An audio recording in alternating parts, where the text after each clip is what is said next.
Well, Lisa, what do you think is more likely? Number one, a near perfect success with no major challenges, or two, some challenges but the organization endures, usually due to a strong culture and therefore success? Well, nearly perfect always sounds ideal, but it comes down to time, money, and I think fatigue. I mean, you brought this up earlier. Perfect usually means delays and a lot of analysis, right? And so there is fatigue at the project level, certainly at the executive level as projects get overrun.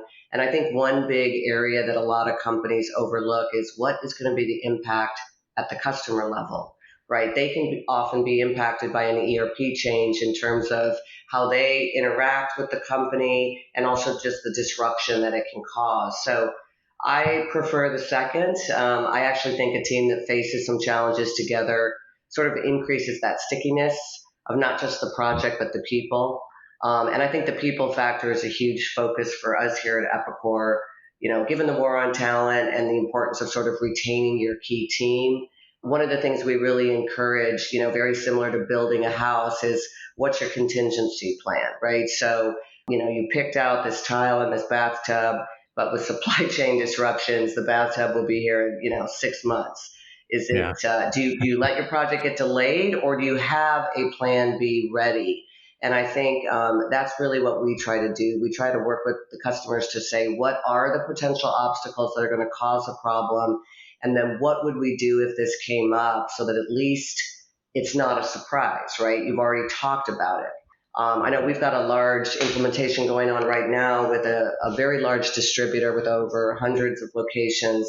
And they recently acquired a new company, and they're going in a little bit of a different direction. And this new company had significantly different requirements. Could have delayed their go live for up to a year to almost try to stop and reintegrate all of those requirements in. But the team had thought about, what about acquisitions? What would we do? And the plan was, hey, we're going to continue on and quickly move into a phase one and phase two if there are a lot of differences, so that we don't disrupt the time to value of the initial project, and then give the new company time to get absorbed, because potentially they may actually be able to fit into the new business process. You don't really know them well enough yet, right? And then if not, start a phase two. So I think that's a really good example of sort of preparing for obstacles so that it's not a surprise. But we all know change is going to happen, and I think the more you can prepare for that, the better. And I think that's a key point here that I'd like to emphasize for our listeners is this idea, as you'd mentioned, Lisa, it's not a surprise because you already talked about it. And so being proactive and having those conversations on the front end of a project where you are very transparent and you're very honest about the realities and expectation of large scale ERP organizational change. And, as you had mentioned, I mean, things come up, things change.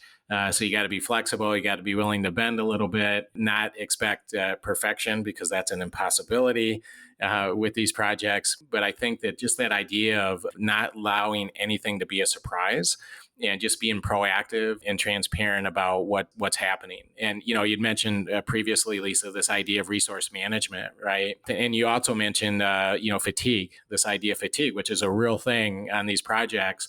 And whether it's a 3-month project or a 6-month project or a large global, 12 to 24 month project or more, those are things that you have to really build into your project plan and be cognizant of, and then make sure that you're communicating with your end users. If I'm an end user and an ERP vendor comes in and they're going to do an implementation change and they don't let me know that, hey, the expectation here is that Jack is going to have to put 15 to 25% of his time or whatever that number is into this ERP organizational change project and yet still do my day job, that doesn't take long to burn people out. So that's a great point.